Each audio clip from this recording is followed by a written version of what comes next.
on Hawaiian punch. Oh, you like all this gush? Oh no, you can't get enough. Sipping on Hawaiian punch. Hey, my name is Adeline Warren, and you're listening to Girl Talk. I like to say that I'm the big sister of the internet. You can watch me fuck up all you want, but hey, maybe we can learn something from it. I hope you enjoy. Oh my God, you guys, I have searched the deep, dark depths of my notes app. And my notes app is really scary. Like, I have some text that I never sent that oh my God, I'm so glad that I didn't send. You know when you're about to write like a paragraph and send it to someone, and then you look at it over and you're like, actually, maybe I'm not going to send it. I found so many of those. I found lots of video ideas. And then this is what I wanted to talk about today.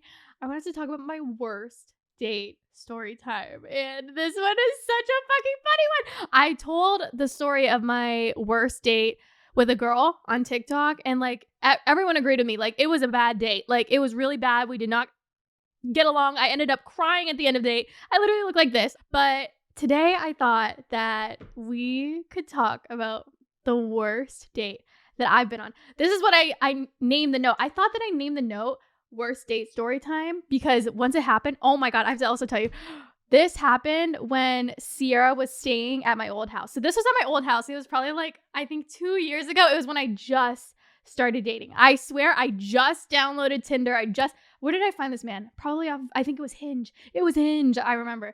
And I was going for people that were like the exact opposite of my ex. I feel like when you break up with someone after like 5-6 years, you go after people that are the exact opposite. So I went after like the typical douchebag fuckboy, and this is just a story time. I'm so happy I found this note. This is funny as fuck. I love this story time. I tell my girlfriends this story time all the time, and I'm so happy that we're able to share this right now. It all started, we matched on Hinge, and I was so excited to be going on a date.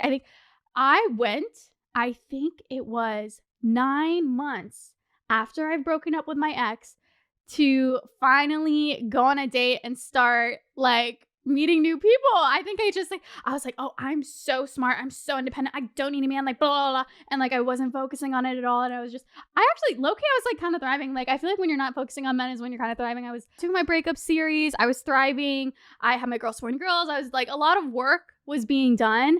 And I feel like I was just focusing on work. And then, you know what? After 9 fucking months. And like, it kind of messed me up in the head because when I broke up, he was like, oh, like, don't be like sleeping around with too many people. And I was like, like, you can't tell me what to do. Or you're like, you're not my boyfriend anymore. And I don't know. I really thought about that. I was like, I'm not going to let my body count get too high or else, you know, my body count was at 1 with my first boyfriend. I lost my virginity to him. I lost everything to him. And I thought I was going to marry him. And I thought I was going to save myself to marriage too. This episode is sponsored by OneSkin, founded by a team of 4 female PhD-level longevity scientists with over 15 years of experience studying biology of aging. And after thousands of tests, the team created a product that is clinically validated to improve firmness, fine lines, and overall tone and appearance of your skin. Unlike most skincare products on the market, OneSkin works deeper than the surface level and is designated to promote healthier skin from the inside out. I think for a lot of us, our skin can be really big insecurity, especially because it's one of the first things that people notice. So of course, we want to take care of our skin, and a great way to do so is by using OneSkin. I'm actually really excited to try out their OS One Face Cream because it's true, we all age, so why not use products to help slow down the appearance? OneSkin addresses skin health and molecular level, targeting the root causes of aging, and skin behaves, feels, and appears younger. It's time for you to experience a new skin health routine at discounted rate today. Get 15% off with the code GIRLTALK at oneskin.co. That's 15% off oneskin.co with the code GIRLTALK. We only have one body, one skin, and only you can choose to make it better. Age healthy with OneSkin. Picture this. Adeline got out of a 5-6 year relationship 9 months later. 9 months of no sex, no talking to men, no nothing. Completely celibate Adeline is about to go on a date, and she's really excited. So Sierra comes to visit me in Canada, and I'm so excited to have her. And like, she's telling me, this is also a funny story. Sierra comes to my house. She's like, girl, why are you living in the middle of nowhere? Because low-key, I was living in the middle of nowhere. I was like not near the city at all. I live basically in Toronto, and the city that I used to live in was super, super far away, and I lived there because of my ex. So his family was there, and it was just like really nice because it was like in the middle of nowhere. It was like a very country town, and everybody knows each other, and it was amazing, and it was cheap. So it was like perfect for me in that situation. And then once I finally, became single, Sierra goes up to me and she's like, girl, why are you living in the middle of nowhere? And we're just real with each other. Like, don't be thinking like Sierra's being mean to me or whatever, because I know people are like, Sierra has a lot of haters, but she was just basically like, girl, why are you living in the middle of nowhere? Like, you're not even living with your ex. And I was like, you know what? Yeah, I actually am I'm just comfortable here. And I don't know. I feel like in everybody's head, they think that when you get a house, you have to live there forever. But that's not the case. It is expensive to move, it's kind of a headache to move. But when you buy a house, you don't have to live there forever. I don't know why I thought I had to live there forever. And I have to admit, living in the middle of nowhere when my ex is there, my ex's family is there, I didn't know anyone, like, it could get really lonely. So I was like, okay, maybe I should move. But in the meantime, Sierra was like, okay, like, you should go on a date. So Sierra was here. We did a lot of fun things. Like, we went to the drive-in movie theater and, whatever. Sierra, I think, was in also her single girl era. So we were like talking about boys and stuff like that. I think she went on a date in Canada. It was so long ago, before she met her fiance. And she convinced me. She's like, okay, Adeline, I went on a date. Now you have to go on a date. So I was like, okay, I'm going to try it. I'm going to go on Hinge and I'm going to try this dating thing because I don't know. I don't know why. I just wasn't really interested in it. There was this one person though. I was hyper focused on one person, but it was more so of like a celebrity crush than an actual dating. So this is my first kind of date after my really long-term relationship, and it could not have gone more worse. It was so fucking bad. Actually, you know what? I lied. I did one date before. This is maybe like my second date outside of my relationship. But girl, I'm so glad it wasn't my first, because I would have been so discouraged and so sad because it was so fucking bad. Anyways, long intro. Let's get into the actual date. We obviously matched on Hinge. I already told you. And I basically was like, hey, why don't you come pick me up? Because I don't know why. I was just like so fucking obsessed with that book, Why Men Love Bitches. And I don't know. It just basically said that you have to like not try and like have the guy do all the work. So in my mind, I was like, okay, I'm going to have him pick me up. But don't do that. Like, don't ask random men to pick you up from your house. Give them your address on the first date.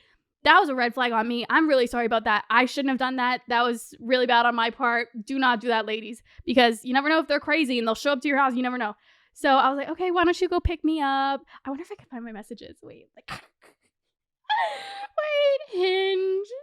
I don't know, guys. It was years ago. I don't know see, I'm not even signed in. I don't know. I can't find it. I'm not going to sign in. So we set up a date. He's going to come at whatever time to come pick me up, and everything is set up. And yeah, so this is it. I'm really excited. I get ready. I do my makeup. You know what I did? I think I actually did a get ready with me at my old house for a date. And this was the date. And I ended the vlog with being like, that was the worst date of my entire life. So here it is. So the day of the date, I obviously get ready. I do my get ready with me. I'm on time. And I think he was like, he was like he was running a little bit late. And when he finally pulls up, his car revving his engine was so fucking loud. I put in the little brackets, it was a Ford. And like, no tea, no shade. There's nice Ford cars, like, go off. But he was one of those guys that took the muffler thing off to make the engine sound louder. And I was like, oh, hell no. Once that happened, I should have just pretended that I didn't even know who he was, because I feel like that's like the number one red flag, when a guy takes off the muffler and the car is really fucking loud. So he picks me up, and we're kind of talking in the car, and he was just basically like, I don't know, it was like kind of like conversation. There were some things that he would say that were kind of red flags, but I just kind of brushed it off to the side. And I think we were driving. I was like, oh, where are we going? He's like, oh, I don't know. We should just drive around. And I was like, okay. So I looked around at a restaurant patio and I'm like, oh, look, a restaurant patio. And he goes, ooh, a bunch of white girls. We should go there. Pardon me? That was crazy. And you know why else I also fucked up? He picked me up, so I can't even leave when I want to. This was the worst date on my part too, because I just did not set myself up for success in this one. So I was like, oh, a bunch of white girls. We should go there. And I kind of like look at him like, what? I was super passive. If someone said that to me now, I would say something about it, but I was so passive back then that I was like, oh, huh. I kind of like laughed it off. You know what I mean? And, you know, we would talk in the car. Keep in mind, I live in the middle of nowhere. So he drove a little bit closer to the city. It was like 30 minutes or 45 minutes out. He brought up all 3 of his exes. So I apparently knew all of his exes and he really wanted to talk about his exes. And he brought me to McDonald's. And I know what people are going to say. They're going to say, oh, Adeline, like, stop being so shallow. Like, it doesn't matter how much a man spends. Like, I love McDonald's. Like, girl, don't get me fucking wrong. I love McDonald's. I fucking love McDonald's. I could eat that for breakfast, lunch, dinner, Monday, Wednesday, Friday, any day of the week. Any day of the week I could eat McDonald's. But I think that there is something to be said about dates. When you go on a date with someone, you're trying to impress them and you're kind of like putting your best self forward and showing them, hey, this is me. Like, as a man, like, I could provide for you. And, you know, it's like you're trying to impress someone on the first date. So the reason why I say he brought me to McDonald's is because, girl, let's be honest. On a first date, if you're going to McDonald's, it shows that you're a very low maintenance girl, and sometimes that's not the best thing. Okay, this is kind of like how I used to think. Like, I used to be a pick-me girl, and I used to be like, oh, I'm so low maintenance, like, oh, like, I'm such a cool girl, like, guys should love me because I'm such a cool girl, I don't have to wear makeup, let's go to McDonald's, blah, blah, blah, blah. But now looking back on it, I wasn't low maintenance. I just was trying so hard to get male validation to the point where they could take advantage of me. And I know you're like you're saying this because like, oh, I went to McDonald's, but I personally think that a man, not a little boy, because this is a little boy, a man on the first date should be whining and dining you. They should be treating you. They should be making you feel special, asking you questions about yourself. Everything opposite to this exact date. And I'm saying this little disclaimer because I kind of like said, oh, this is the worst date. He took me to McDonald's. And so many girls responded being like, what's wrong with that? What's wrong with going to McDonald's? Bitch, don't get me fucking wrong. If I'm in a relationship with someone 6 months in, 3 months in, even 1 month in, okay? Even 1 month in, maybe even sooner, I am a down ass bitch for McDonald's. But on the first date, that is 100% unacceptable. He didn't even make a reservation. I don't know. I was a little girl and he was a little boy. This is like, I don't know. We've learned, and I hope to God that he has learned. I have no idea what he's doing right now. And I kind of made a joke. I was like, oh, look how romantic we are, like going to McDonald's. Also, I forgot about this. I put this in my notes. He had to pee every 10 minutes, and we would pull off to the side of the road to pee. Now that I'm thinking about it, that bitch had a UTI. I didn't even think about that. That bitch had a UTI because he kept having to pee every 10 minutes, and like we would drive, he had to pee, and it was so awkward because we would drive, he would have the music on, and then he'd be like, oh, I have to pee. He would turn off the car, no music. He'd be like, sorry, excuse me. He would go out of the car, and then because there was no music, the car wasn't on, all I would hear is every 10 minutes. And I swear to you, that date lasted hours.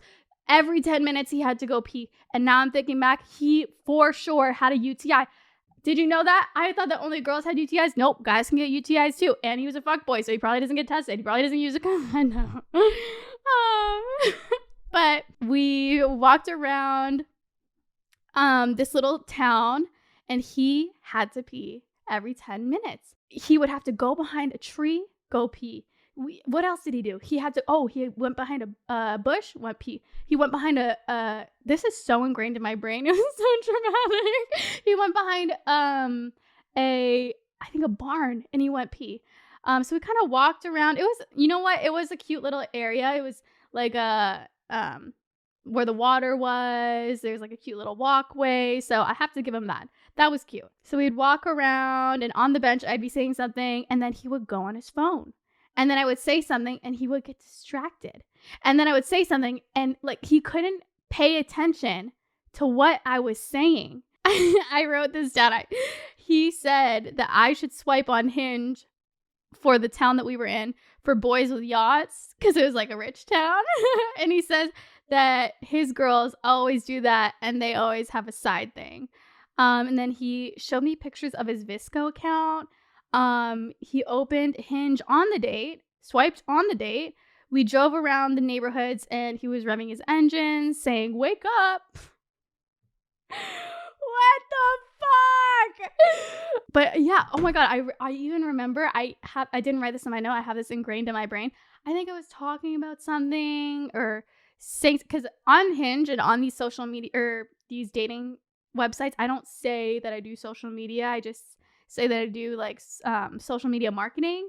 And I try to not like tell people that I do social media, because I feel like it just attracts the wrong kind of person. And I want someone to know me for me. I don't want someone to like watch my videos and like know me through my videos. Like, I want someone to be able to like meet me, get to know me through my terms and my conditions, and not just like watch my vlogs and judge me on that. I don't know. It's like, I don't know. It's so weird dating when you're on social media. But yeah, I was talking to him, and he would get distracted by the little kids running around. And I was just like shook that he just like could not focus on a conversation for the life of him. And I still remember it to this day. So yeah, okay. After we were sitting on the bench along the water, he said he had a headache. So we drive over to A&W, which is like a burger drive-through. It's kind of like McDonald's, but a little bit better. And I think we got McFlurries at McDonald's, and at A&W we got burgers. I think he got a burger, and he asked me if I wanted anything, and I think I just said fries, so I think I got fries, or maybe nothing, I don't remember. We went to the drive-thru, we got the food, we ate, he had to pee, and then I wrote this down. He asked me what my natural hair color was, and obviously I say black, because my hair was blonde at the time, like bright platinum blonde, and he was like, "Oh, why do you dye it like that? Like, you should just keep it your natural hair color." And I was like, not you just meeting me and telling me to change things about myself. What the fuck? Like, what the fuck? This man it wasn't even a man. I honestly, like, I can't even hate him, because we were literally so young. Like, we were literally children. And like, now looking back, I'm like giving us, I'm like, oh my God. But yeah, I also remember this. We were passing by, because after A&W, he was like, "Okay, I'm going to drop you home." And we were passing by my friend Alex's house, and I thought about it. I was like, oh my God, should I just ask him to drop me off at Alex's house? That way I can Uber to my house, because that's how painful it was to be in the same car as him. Like, he would only talk about himself. He would like disassociate when I was talking about myself. He would not ask me questions about myself. He had to pee every 10 minutes. Like, oh my God. Like, I literally remember that. We were passing by Alex's house, and I was like, should I ask him to drop me off at Alex's house? And I was like, no, it's okay. I'm just going to save the $30 in the Uber, so it's fine. So we drove all the way back to my small town house. And he sent me a snap after of him getting pulled over by a police car when he dropped me home. When he dropped me home, I got a Snapchat, because obviously we communicated on Snapchat. That's what you do. This whole day was so bad. He Snapchatted me a fucking, I wish I had the photo. I think I screenshotted it, or I got Sierra to take a photo of it on her phone from my phone so he doesn't get the notification. But oh my fucking God, the things that I would do. So to find that photo and put it in this video, but it was literally just like a video of him and then the red and blue lights in the background of him getting pulled over. Oh, this was so weird. I don't know why it's kind of out of order, but another thing that I wrote down is he laughed at someone getting fired at his work. He said that he made a girl cry at his work, and he said the girl told him that he was a gaslighter, and he asked me what that meant. He didn't know what a gaslighter was. What the fuck? You know when people say that your most valuable asset or your most valuable thing that you could give to anyone is your time? I really gave that my time to this man. And the last point that I have on my phone, I said he vapes. Isn't it always the ones that vape that are always like this? But that was the story time of my worst date that I've ever been on ever. I wouldn't say I've been on many bad dates, if I'm going to be honest.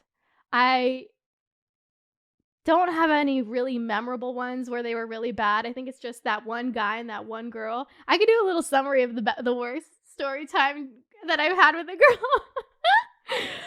Because that one was a lot more recent, but yeah, that was my straight era. The bar was on the fucking floor with this one. And you know what? We've grown and learned a lot from it. And the things that I used to entertain back then, I don't entertain anymore. I think it's crazy because I feel like over the years, your tastes and your type in partners kind of change. Like, it's so crazy. If I saw him, because I remember what he looks like, if I saw him on my dating apps now, I don't think I would have even entertained him, because I feel like after every person that you date or hook up with, like, your type changes. And I don't know, it's just so funny to think. But yeah, that was my story time. Have you gone on a worst date? Have your dates been this bad, or is it not that? Like, was my date not even that bad? What is your opinion on my worst date story time? Let me know what you guys think. But I think it was kind of a funny story because it was a full circle moment, because I went back to my house and I went to Sierra and I literally was like, girl, that was the worst date of my whole life. And like, we were both laughing about it. I was telling her about it. We were like both laughing. And while I'm telling her the story of my worst date ever, I get the Snapchat coming in of him getting pulled over by the police. I just thought it was a really full circle moment. I don't know what he's doing now. I hope he's doing well. I hope he's treating women with respect, but who knows? But yeah, that was my worst date story time that I've ever had with a guy.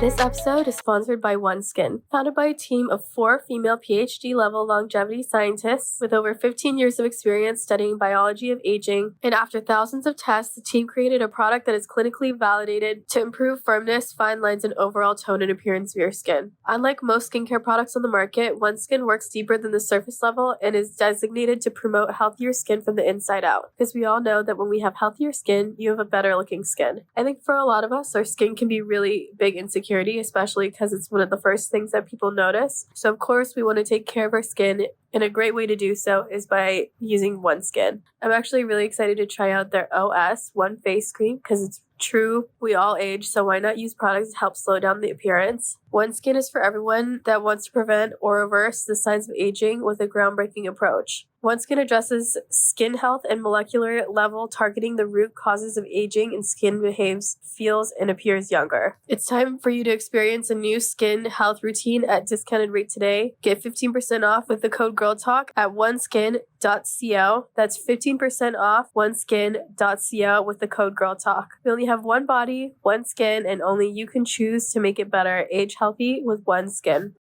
Whether you're searching for the latest sneaker drop, that iconic handbag, a timeless watch, or your next piece of classic jewelry, eBay authenticators are there verifying every detail of your purchase. Yeah, we're talking each inch, each stitch, each tick, each facet, and each clasp that makes the piece you're searching for worthy of your collection. eBay's authenticators are experts in their craft, true connoisseurs, And as leaders in their fields, they're making sure your items always arrive as authentic as your style. So go ahead, get that piece you've always wanted, and leave it up to the meticulous eye of eBay authenticators to make sure that watch movement is original, that glimmer is real gold, and that rare sneaker is legit, or that handbag is really made of genuine leather, and never get faked over ever again. In a world full of fakes, it's time to get real with eBay Authenticity Guarantee.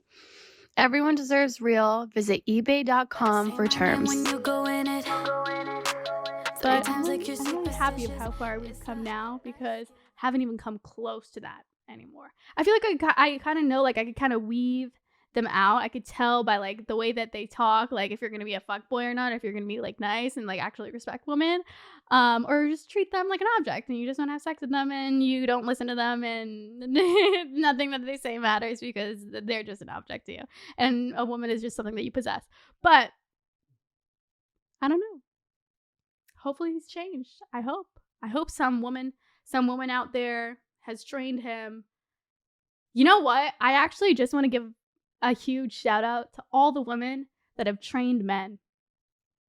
I would like to give a shout out to the good men that I have met, the women that have trained him. They're really out here not getting the recognition that they deserve. The yelling at them, the teaching them, the telling them how they should be treated. Slay queen. I really appreciate you. And I've done it in the past, and I do not feel like doing it anymore. So love you, and thank you for your service. But yeah, if I were to go back and give myself advice to my baby self, maybe like, what was it, like 3 or 4 years ago? Was it 3 or 4 years ago? I don't remember. I think I would just say, girl, you better date older, because I think that men under the age of 30 are just useless. Okay, I'm kidding. That's really mean. But men under the age of 30 just don't know how to treat a woman. And if they do, it's really rare. Like, I have found that at least at the very bare minimum, 27, 28. Because I mean, okay, I guess I was like 20. How old was I back then? 21, 22. My timelines are all messed up. But I think if I were to give myself any advice, I would say to just date older, because I think I have a feeling that guy was younger than me. But yeah, I feel like my type back then was just like very tan, with light eyes, like fucking, what's that guy from who's that guy from Jesse Williams? What did he play? Jesse Williams in Grey's Anatomy. I was obsessed with Grey's Anatomy at the time. Jesse Williams. Dr. Jackson. I was obsessed with Dr. Jackson, fucking whatever his name is, looking bitches. I love the tan with the light eyes. But yeah, I would just say, girl, you just need to go through this right now. We're gonna go through our tough times right now. We're gonna learn a lot as we grow up. But definitely date older, because young boys, we need to really take our hats off for women that are dating young boys. But yeah, that was my story time. Should we do some questions? What would Rihanna do? Rihanna, please don't sue me. I just love you and I look up to you and I'm like, what would Rihanna do? But I have a couple questions that people have sent in on my spam account. If you're not already, make sure to be following me. It's not Adeline on Instagram, and I link it on my actual Instagram. It's not Adeline, N-O-T Adeline. And you guys sent in some questions, and some of them are actually really, it goes with the kind of the theme of today's episodes. One person asked, because they're all anonymous, one person asked, thoughts on hookup culture. So I think back in the day, in my head, I was like kind of a pick-me girl, and I was like, I'm so cool. Like, I don't get attached to men. Like, I'm just using men for sex, blah, blah, blah, blah, blah. But I think over the past couple of years, I realized that the anatomy and the brain of a woman is so much different than of a man, and hookup culture can be so toxic to not only your head but also your body. But I first off want to say monogamy is not natural to humans at all. Like, we are not meant to be monogamous. Like, there's what is it, like doves or swans are supposed to be monogamous, and there's like another animal that's supposed to be monogamous, but humans are not supposed to be monogamous. And I looked at, did you watch that Netflix show, and it was like Monogamy Explained? That's where I kind of like got a lot of this, but it basically explains that women, or basically we had packs, like packs of people. I don't know, like this is really the correct terms for it, but basically everyone would just have sex with each other, and everyone would take care of the baby. Like, it's not like, oh, this is the mom and this is the dad. It was like the whole pack. What is, it's not the pack, it's the whole group of people. I don't know what it's called. I'm going to sound stupid in this, but the whole group of people, whoever was closest to the baby, you just had to like help it not cry, like pick it up and like help it not cry, and like pat it on the back, or like change the diaper. I don't know. They didn't have diapers back then, but they didn't have like mom and dad. It was like the whole group kind of took care of the baby. And you just have to watch the Netflix show. It's called Netflix Explained, with monogamy. And basically monogamy isn't natural to us. So that's why I feel like a lot of people cheat, but it's just like our old like natural instincts. But cheating is really bad. It's like, you know, you have a partner and that's supposed to be your best friend, and you're lying about something so fucking big. It's just like morally really wrong, but that's just like how humans are. So hookup culture, I think back in the day, I was like super excited to hook up with people, and I was like, oh my god, I'm in my hoe era, my hoe phase. I even like made a whole little EP of music that I've never released, and it was called my hoe phase, and it truly was my hoe phase, because I was just like, you know, experimenting and like having fun with it. But I think hookup culture is really fun, but I think that we should all take a step back and really look at it, because sex is such an intimate thing. And I think near the end of my like hookup like culture hoe era, hoe phase, I was starting to realize how much of an energy transfer you get when you hook up with someone. So tell me if you've ever experienced this before, but you go to hook up with someone, and the next day you feel like absolute fucking shit. Does that ever happen to you with a specific person? Maybe it's their vibe or their aura. Like, you're like, oh, let's just hook up. It'll be fun. It's a fun hookup. The next day you feel anxious. You feel sad. You feel regretful. You feel, I don't know, maybe it was a good hookup, but for some reason you're like, why the fuck am I like overwhelmed with this like anxiety and this sadness and this and this and this? But it's because sex is the biggest form of energy transfer in the whole fucking world. Like, you know, when even like on comments, when you like read comments, people like get you heated, like it's an energy transfer. When you are in person with people and they say something about your outfit, they're like, oh, your outfit's so fucking ugly. That's an energy transfer. You get their negative energy. When someone says, oh, I love your nails, you get the energy transfer. People are being positive and you feel happy. Like, someone smiles at you randomly throughout the day, it's an energy transfer. Like, it makes you happy like to interact with someone that's really nice. Like, energy transfer is like a huge thing. Now think about sex. Sex is the most intimate thing that you can do. Like, the energy transfer is just so strong.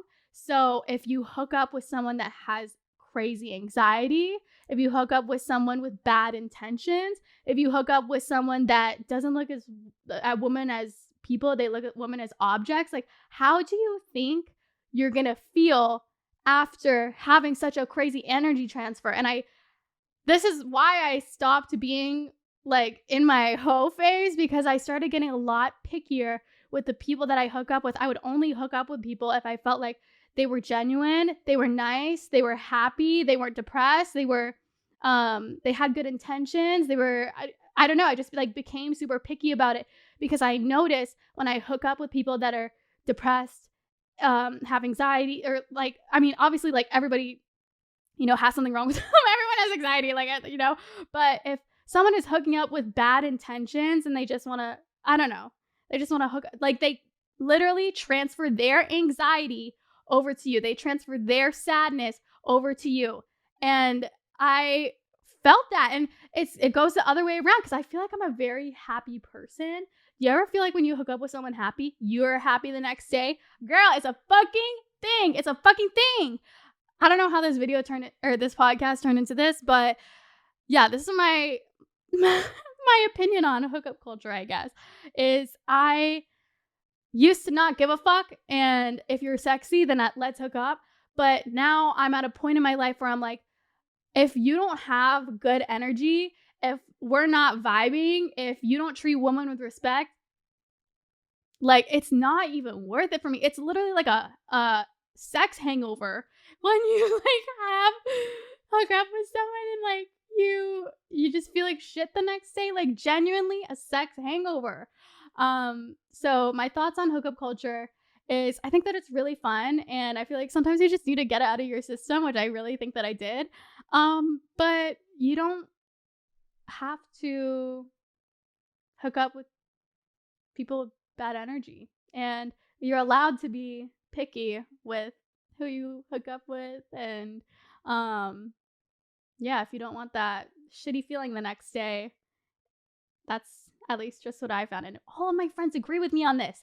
Like, oh my God, like I'm not gonna out any of my friends, but one of my friends hooked up with this guy, and then like minutes after, because I don't want to give too much away, minutes after, she tells me, she's like, why am I overwhelmed with sadness? I literally just want to cry, and I don't even know for what reason. Like, he's being super nice to me, like blah, blah, blah, blah. But I'm just like, after we had sex, I had so much sadness. And I'm like, girl, I told you, it's the fucking energy transfer. Like, you're experiencing this right now. When you have sex with someone, the energy transfer is so fucking crazy. And she didn't believe me until that very moment when she was like, damn, like, Adeline, like, you're kind of onto something. But yeah, that's the long answer to that question. That's my answer to my thoughts on hookup culture. The next question, it says, how to manifest your ideal man. And then they put the crying emoji. Like, girl, me too. Me too. I think how to manifest your ideal partner is one thing that I did, especially getting out of my really long relationship, is like when I first started to learn how to be single. First of all, you need to learn how to be single.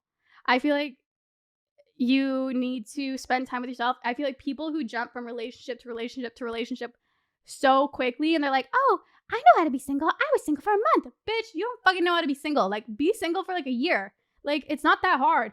Anyways, I feel like some people just like really need the validation of like a partner. And they kind of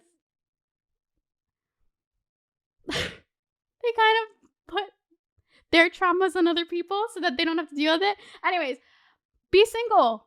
Number 1 is be single. Number 2 is I would get a notes in your phone, go in your notes app on your phone and write down your deal breakers. What are some things that are really important to you that are deal breakers? And then what are some things that are like, it's okay and you're more lenient on? So I think some of my deal breakers are on my list. I'm trying to remember. Is I want someone to have the same views as me with like women's rights. Honestly, like political views, like religious views, like are those things important to you?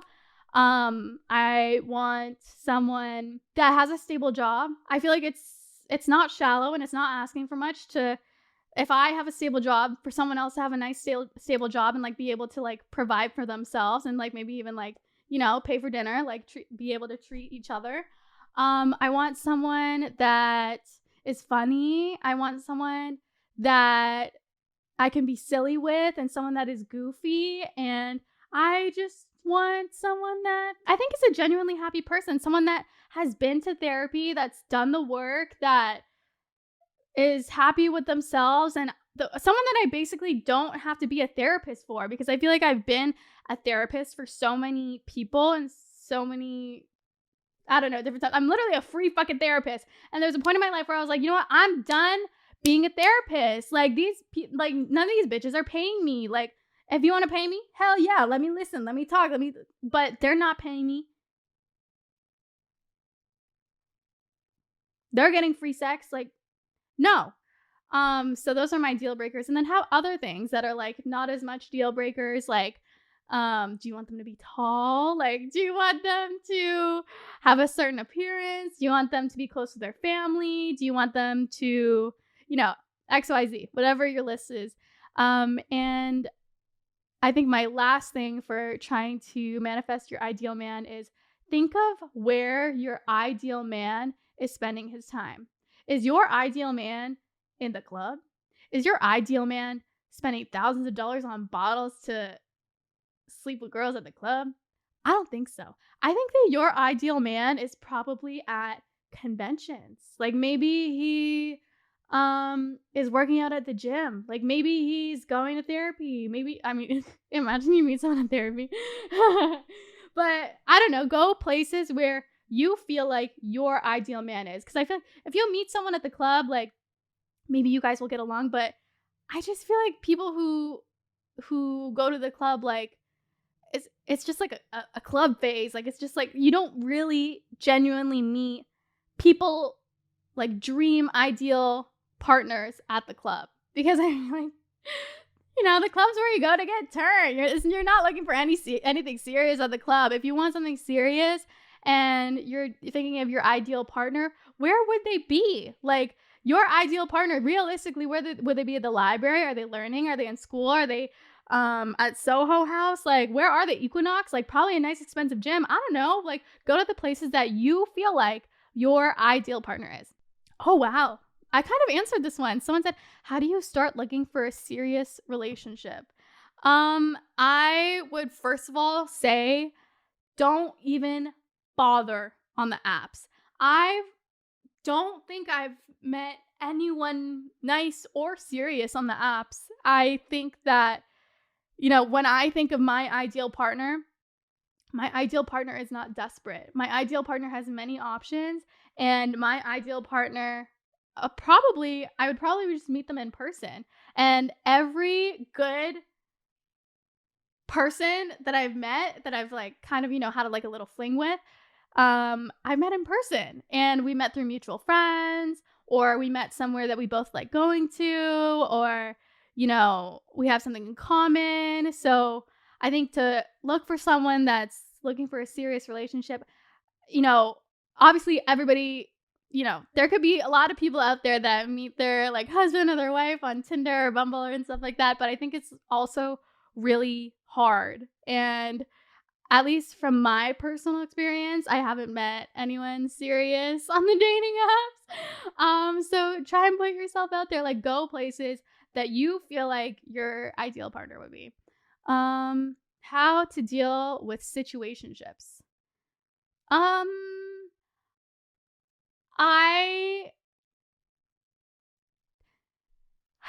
don't know. I think I've learned a lot in the past couple years about masculine energy versus feminine energy. And when you're in that situationship era, when you're like, he hasn't asked you to be your girlfriend, you guys are seeing each other all the time, you're going on dates, like, what do you call each other, blah, blah, blah, blah, blah. I think that as a girl or just someone that's like in their feminine energy, I think it's just being able to, I don't know, just like be in the moment and be happy and like feel your feelings and express to your partner how you feel, set your boundaries. And I feel like I tell my friends this all the time, but they're like, oh, like we're kind of in a situationship. Like, do I talk to him about condoms? Like, do I ask him if he's like hooking up with any other people? Like, blah, blah, blah. And I'm like, absolutely fucking yes, you should. Because it's not like you're a crazy girl and you're like, oh my God, are we using condoms? Am I your girlfriend? Blah, blah, blah, blah. Like in my friends' heads, like they're like, oh my God, am I being crazy by asking this? I'm like, no, this is your health. Like this is your whole body, your health. Like you don't know if he has something. You don't know if he's gotten tested. You don't know if he did this. And, for men, sometimes having chlamydia is asymptomatic and you can't even tell that you have it, and it's a little uncomfortable for men. But for women, when you have chlamydia, you could be infertile. You could just not have babies. And it's your health. Like, you're not being crazy by asking these questions. So I think when you're in a situationship, you should definitely ask your partner, hey, when was the last time that you got tested? And like, can you show me the results? Like, are you guys using condoms? Like, are you guys hooking up with other people?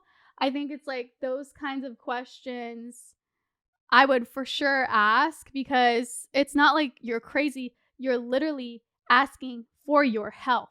It's not like you're super obsessive and like a crazy girlfriend. Like, you literally just want to be safe and you just want to be healthy. And I feel like if you go to the gym, if you take care of yourself, why wouldn't you take care of your sexual health too? So definitely ask your partner these types of things, like, hey, I just wanted to say, like, are we using condoms?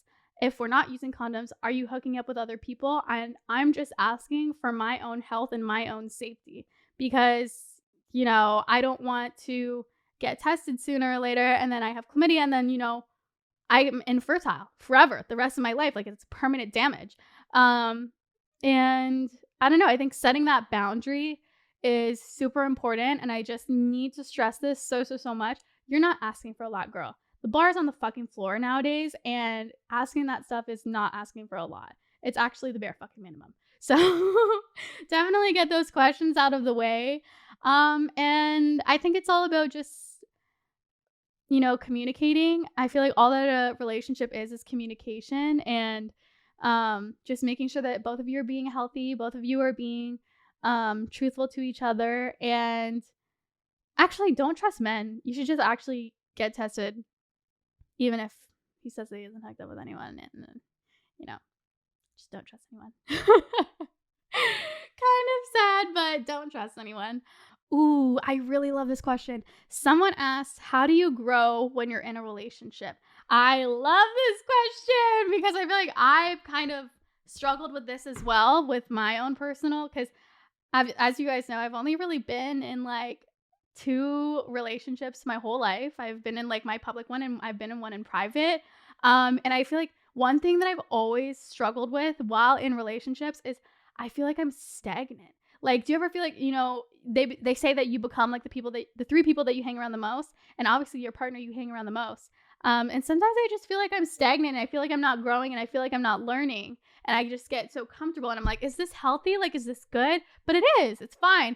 But one thing that I found that just makes me feel better about myself and makes me feel sexy, makes me feel good, is to go on dates with yourself and like really get to know yourself. I feel like once I started doing this, like, I just became a more better and flourished version of me, and it even like helps my relationship because I feel like I'm just in a better mood.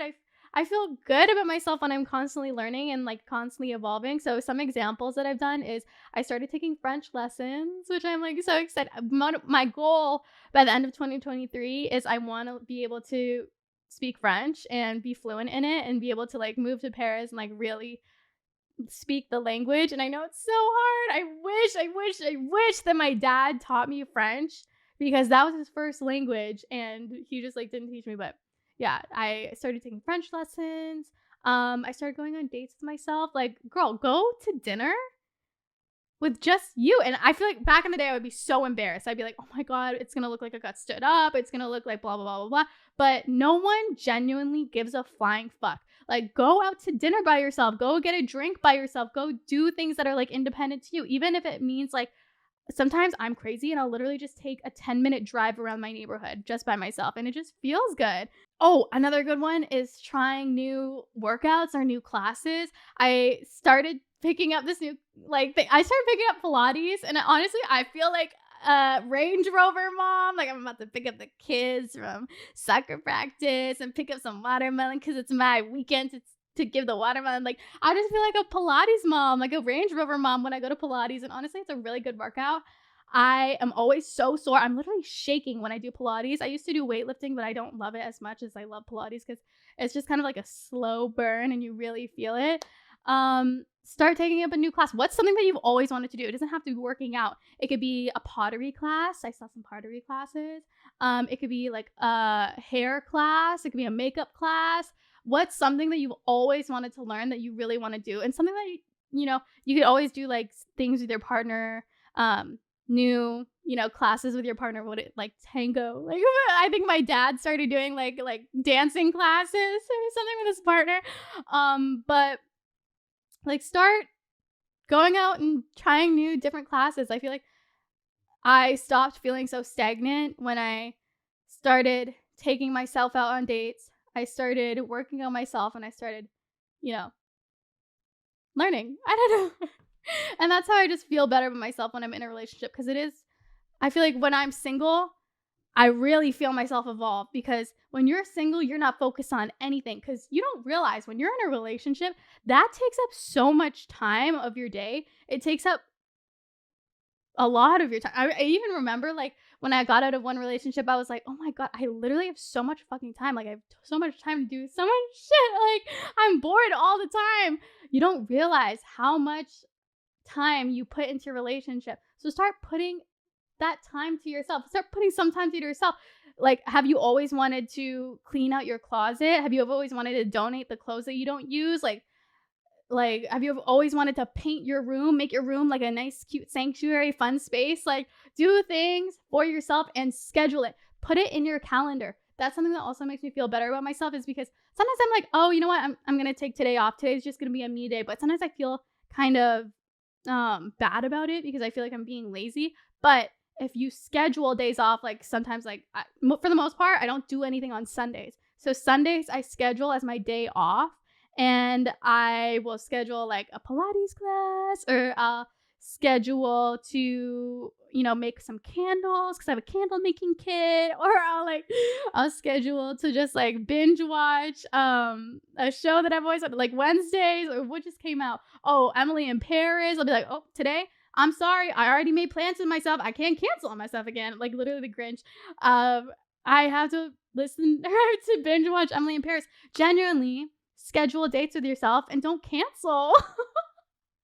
I literally sound like the Grinch. Wrestle with my self-loathing. Dinner with myself. Oh, I can't cancel that again. But your relationship with yourself is the same as your relationship with any other person. Like, say you're gonna go on a date with your friend and you're always canceling on your friend. How are you gonna feel about your friend? Like shit. So how are you gonna feel about that with yourself when you're like, oh, today I'm gonna do this for myself. Oh, I'm gonna cancel it. How are you gonna feel about yourself? Like shit. And I saw something that was like, your relationships with people, that's not just like, your relationships is not just with people. Your relationships can be with food.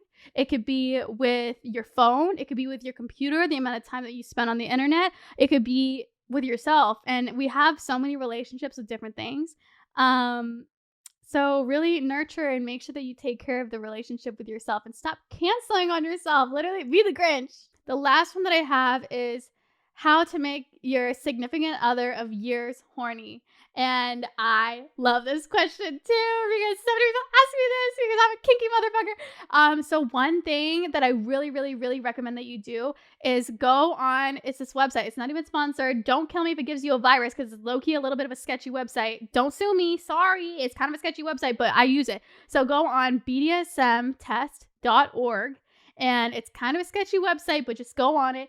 Do the test. I just do the short test. And it asks you questions like, are you into, tying your partner up? Are you into, doing threesomes? Are you into this? Are you doing that? To answer the questions, and it has like from green to red, like how open you are to, whatever activity it is. And it asks a lot of weird questions. Like it asks like, are you into like acting like a dog? Like, do you want to be in a cage? Like it asks you a lot of like kinky shit, but just have your partner beside you. Fill it out with yourself, and it'll give you your answers. So it'll say if you're like a submissive, a dominant. It'll say if you're a brat tamer. Are you a switch? Are you a rope bunny, a rigger? All of these things. There's so many different things. And if you click on it, it tells you the definition of each thing. So yeah, I would just do that. Do that with your partner. Do the little test. Find out, are you into this? Like, are you open to this? Like, is he into that? Is he open to that? Like, and be truthful about your answers. Like, don't feel judgment about, you know, what you want, because at the end of the day, sex is just like something fun that you should do with your partner. And if you want to try something new, if you want to like bring in toys, you want to try tying someone up, beep boop beep bop, whatever you want to do, you should do it, because it's so fun. And I feel like it is really uncomfortable to talk about, like, what are your kinks? What are this? What do you want to do? Blah, blah, blah, blah, blah. Are you open to that? Oh, that's kind of weird. Oh, do you want to rope? And blah, blah, blah. I feel like back then I was so, like, I felt so weird about my kinks and like the things that I like, but it's just like, it's just you. Like, it's just, I don't know, it's just the things that you like. And maybe you're into something and your partner isn't, but your partner is willing to explore something for you. And like, it's all about give or take and like communication and like knowing what feels good for one another, and like role play. Oh my God, I love role play. Just figure it out. And yeah, it's all about communication. And I feel like doing that test, it kind of breaks down the walls of like the awkward talk, like, oh, should we try this? Like, I don't know. It's like, it's so awkward to bring it up sometimes, especially to your partner. I don't know. But do the test. Ask your partner, you know, what you're into, show the results, like ask him what he's into, what you guys want to do, or what she's into. I don't know. But yeah, I think that's like a fun way to make your significant other horny after many years, because you can do it, girl. I know you can do it. But I think it's all about, it's like, I feel like I used to get so insecure because I'm like, oh, I'm so old. Like, he knows my body already. Like, blah, blah, blah. It's nothing new. But that doesn't mean shit. Like, you could be with someone and still keep them horny for years upon years upon years upon years. And it doesn't even matter. Like, sometimes people just like vanilla sex and it just like makes them horny, makes them turn on. And like some people like do more kinky shit and like it just makes them horny, it makes them turn on. It has nothing to do with like the amount of years that you've been dating someone. It's just about like, I don't know, I get really excited when I try something new, and it can be as little as, you know, a new toy. It could be as little as like tying someone up. It could be as little as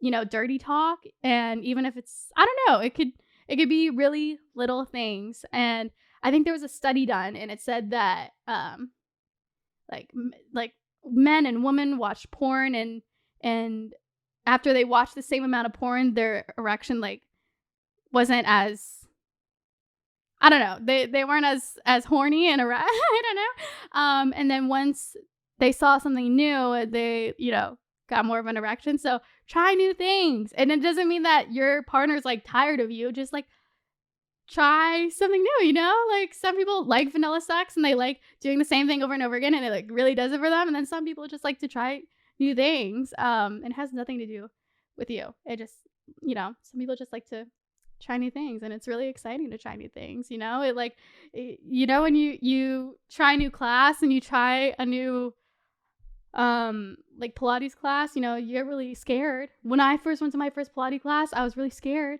and I showed up really early, and I was like nervous because I didn't know what I was doing. And I like went to the teacher and I was like, hey, I'm so sorry, this is my first class, like I don't really know.